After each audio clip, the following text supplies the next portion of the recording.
আছে। How would you feel? তুমি কেমন অনুভব করো?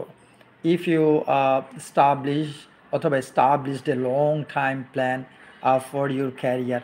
যখন তুমি তোমার জীবনের জন্য, ক্যারিয়ারের জন্য লম্বা সময়ের একটা তুমি পরিকল্পনা এস্টাবলিশ করতে চাও, তখন তুমি আসলে প্রতিষ্ঠিত করতে চাও, কেমন অনুভব করো?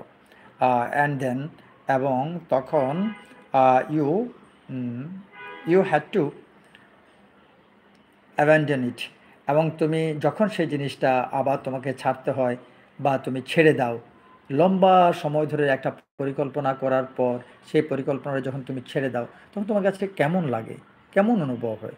পুরো বাক্যটা দাঁড়াচ্ছে, how would you feel if establish অথবা established a long time plan for your career and then you have, suppose you have বলতে পারি, have to, you have to abandon it অথবা ইউ হ্যাড অ্যাবান্ডন